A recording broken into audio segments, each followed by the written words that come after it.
Dahil sa ginawa ninyo, tiyak makakasuhan kayo. Mukhang katapusan ng araw ng Commission on Audit matapos isiwalat ng Sagip Party List Representative na si Rodante Morcaleta sa isa sa mga lawyer ng COA na si Attorney Gloria Camora na hindi na tama ang kanilang ginawa na pati ba naman ang mga sensitibong impormasyon ay isinumite nila sa Quad Committee o ang komite ng House of Representatives na dumidinig ng mga aligasyon ng confidential fund ng OVP at DepEd. Mukhang hindi na nga raw makakalusot pa ang mga nasa COA dahil ilan sa mga sensitibong impormasyon ay naging lantaran na sa publiko na ayon mismo sa Sagip Party List Representative ay mariing ipinagbabawal ng batas. Saan ka naman daw ba nakakita ng independent body na tila natakot sa mga kongresista at kahit mga sensitibong impormasyon, inilabas nila sa madla? Pati ang ilang mga interpersonal information o ang mga taong nabibigyan ng reward para panatiliing payapa ang mga bata at mga komunidad sa iba't ibang bansa. Bumalik tuloy sa taong bayan ang naging revelation ni Vice President Sara Duterte na mayroon siyang video evidence na pati ang chairman ng Commission on Audit na si Gamaliel Cordoba ay tila sinisiraan siya sa pamamagitan ng pagsasabing mali ang kanyang ginawa kahit hindi pa raw natatapos ang audit ng ahensya. Hindi nagpigil noon si Vice President Sara Duterte at sinabi nitong mukhang walang aasahan ang taong bayan sa Commission on Audit. Lalo't ang nasabing chairman nito na si Gamaliel Cordoba ay isang appointee ni President Bongbong Marcos Jr. Ngunit hindi ito pinalagpas ng Sagip Party List Representative na si Rodante Morcaleta kung saan sinabi kay Attorney Gloria Camora na pati ang kanilang chairman na si Gamaliel Cordoba at iba pang commissioner na masasampahan ng patong-patong na kaso katulad ng betrayal of public trust at maaari pang ma-impeach sa kanyang posisyon bilang chairman ng Commission on Audit. Panoorin kung papaano ginisa ng Sagip Party List Representative si Rodante Morcaleta ang abogado ng Commission on Audit na si Attorney Gloria Camora kung saan hindi nakasagot matapos mapisto na pati ang sensitibong impormasyon ng Office of the Vice President inilantad na nila sa publiko. At nang dahil dito, posibleng maharap silang lahat sa patong-patong na kaso. Panoorin ang full video! Mr. Chair, dun po sa compliance po namin, we emphasized on the confidentiality of the information. So kami din po, hindi rin po namin in-expect that it would be released to the public. Hindi mo alam ang nature ng pagdinig dito sa House of Representatives. This is always public. Ikaw naman? How can you say na hindi mo alam? Sa inyo po kasi confidential. Iba po yung modality nyo because this is audit. Pero once na binigay mo dito, the House of Representatives and all the committees will conduct and undertake meetings publicly. Wala po kami private meetings. So pag sinabi mong hindi na compromise, opinion mo yun eh. Opinion mo. You are not in a position to tell us na hindi na compromise. Only time will tell. Siguro po dapat pinaalam po ninyo. The fact that you did not even inform the commission proper that there is a subpoena sent by the House. Dapat sana ganun eh. Sa akin pong palagay, ay na-compromise po ninyo yung integrity, yung independence na ano ba sa Tagalog, yung repose, yung ipinagkatiwala sa inyo ng saligang batas. Maring hindi po nyo alam, maring hindi conscious kayo, pero part of that authority na ibigay po ninyo. Sa Makatwid, meron pong na-compromise ngayon. Sa aking palagay po, kung talagang susuriin ito, kung makakapagseryoso po tayo, baka po maring managot po ang inyong mga opisyal. I am referring to the chairman and the commissioners of COA. Somebody might file an impeachment case on the ground of, ano bang grounds natin? Betrayal of public trust. Alam po ninyo, mataas na uring pagpapahalaga yun. Kayo na rin po ang umamin at alam kong tama naman ang sinabi niyo. There is no other agency of government. Ang saligang batas po, mahigpit ang tagubilin. Siloso po yung saligang batas. Ayaw niya na meron po kayong ipagbibigyan pa. It was delegated exclusively to you.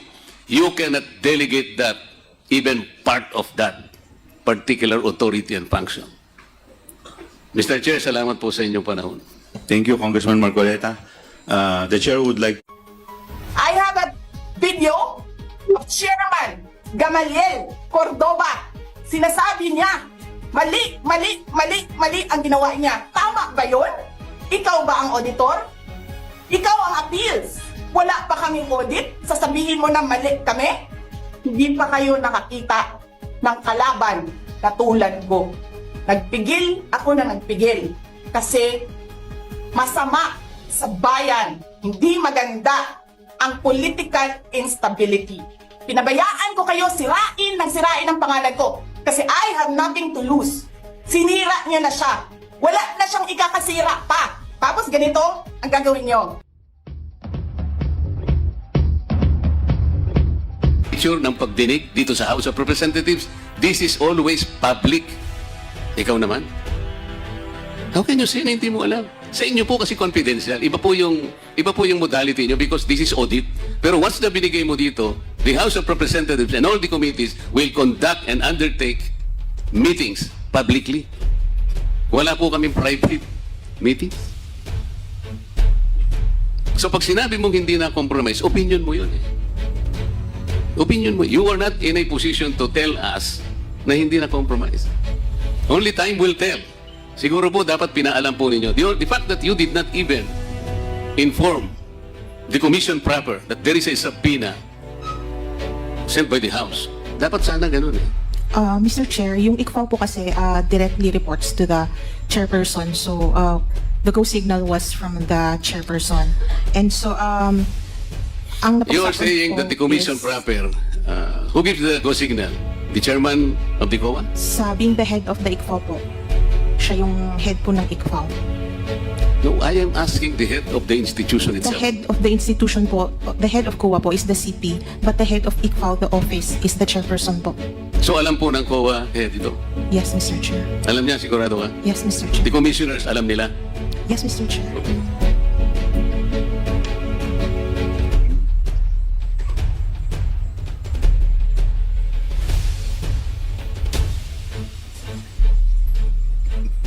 Narinig po ninyo yung bahagi ng mga interpellation ng mga kasama ko kanina. Most of it siguro, meron po kayong natatandaan.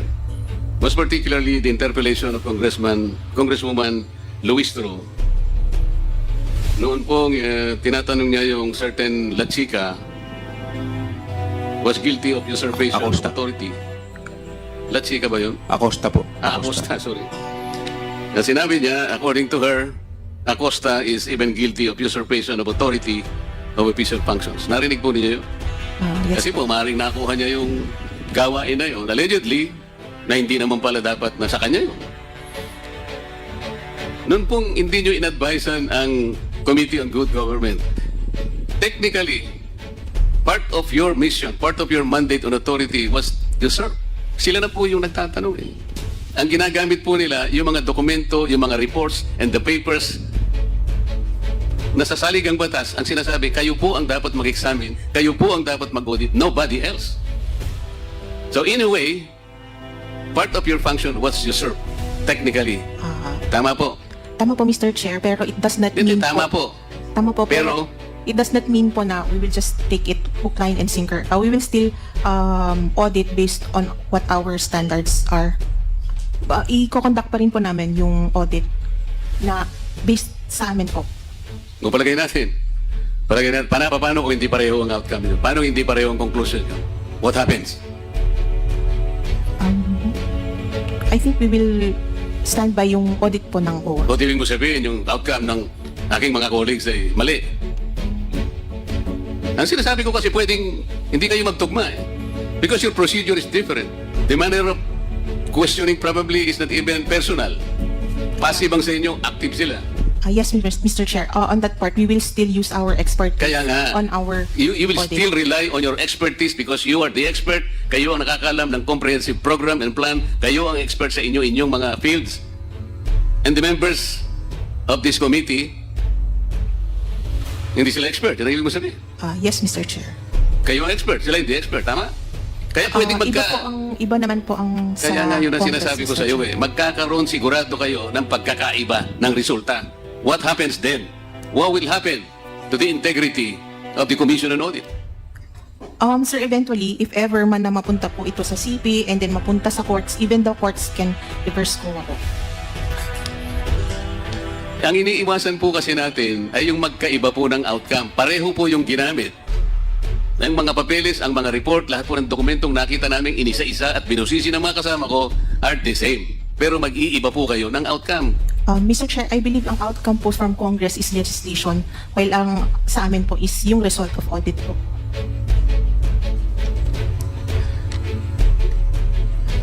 Do you believe that you have abdicated your authority by giving to this committee the very basis of your audit because they were made public? No, Mr. Chair. Why do you think that your answer is correct? How about if you are wrong? We are still the auditors. You are still the auditor. Pero pinamigay po ninyo part of your function. That is the point. I believe that the function of the Congress Do not say here I believe. is as We are oversight. after facts here. We are not after what you believe and we're not after your opinion. Ang pinag-uusapan natin are factual issues. Okay? Sabi mo kanina, sumagot ka kanina, no other offices, no other agencies ang nakakagawa ng function is only exclusive to COA. The audit function, Mr. Chair. We just simply recognize the authority of the Congress. In simply recognizing the authority of Congress, you have wittingly or unwittingly surrendered part of your mandate because you expose the confidentiality of those documents which should have been preserved per your own rules and regulations. Am I correct? No, Mr. Chair, we have not surrendered our mandate. How do you know that you have not surrendered? How do you know? Are you in a position to even assess the impact of your action? It is still the COA that is performing the audit. The Congress is doing a different thing. They're not auditing the funds. What are they doing? Legislating. What? Legislating po. I believe we are all here because You've this been sitting hearing is here for in several aid- hours. Did is in you aid for know the kind of legislation that are supposed to be coming up? Meron ba silang sinabi sa'yo na meron na kaming legislation in mind? Meron bang lumitaw? Kanina pa tayo rito. Ako, alas 10 ng umaga nandito ako. Did you have an idea as to what legislation are coming up? For example, For example, meron bang legislation na baka sakaling nagle-legislate sila, later natuturuan kayo kung paano ang pag-audit? no po, for example, yung SAGA as a budget on confidential funds. That will become subject of future legislation. Why are you the one articulating that? You are not a member of Congress. Yan ang That sinasabi is ko why- kanina pa eh. That is why Kanina nga ko po- pa sinasabi, what you are saying, opinion mo eh. that is I why am po trying to emphasize to you kung ano yung impact. That is nung why we pagkakabi- recognize po yung wisdom po ng Congress. Pwede bang patapusin mo ako kasi baka mapagalitan ka ng chair. Ang pinag-uusapan natin dito, seryosong bagay. Uulitin ko sa'yo. The mandate to audit, the mandate to examine, the authority belongs only to COA. While the terminology is different, pero the basis of your audit and the basis of the investigation of this committee are one and the same. Yun ang sinasabi ko sa'yo. Did you not compromise the integrity and the independence of COA by doing so? Do not make your own opinion. I will probably accept an answer na siguro balikan mo yung commission kung tama yung ginawa ninyo. Iwanan muna kita sandali kasi gusto ko mag-isip ka rin. Mr. Chair, may I direct my attention to the land bank people? Mas na po sa inyo, babalikan ko yung madam. Sa akin pong palagay, ay na-compromise po ninyo yung integrity, yung independence na ang basta Tagalog, yung repose, yung ipinagkatiwala sa inyo na saligang batas. Maring hindi po nyo alam, maring hindi conscious kayo, pero part of that authority na ibigay po ninyo. Sa Makatwid, meron pong na-compromise ngayon. Sa aking palagay po, kung talagang susuriin ito, kung makakapagseryoso po tayo, baka po maring managot po ang inyong mga opisyal. I am referring to the chairman and the commissioners of COA. Somebody might file an impeachment case on the ground of, ano bang grounds natin? Betrayal of public trust. Alam po ninyo, mataas na uri pagpapahalaga yun. Kayo na rin po umamin at alam kong tama naman ang sinabi niyo. There is no other agency of government. Ang saligang batas po, mahigpit ang tagubilin. Siloso po yung saligang batas. Ayaw niya na meron po kayong ipagbibigyan pa. It was delegated exclusively to you. You cannot delegate that, even part of that particular authority and function. Mr. Chair, salamat po sa inyong panahon. Thank you, Congressman Marcoleta. The chair would like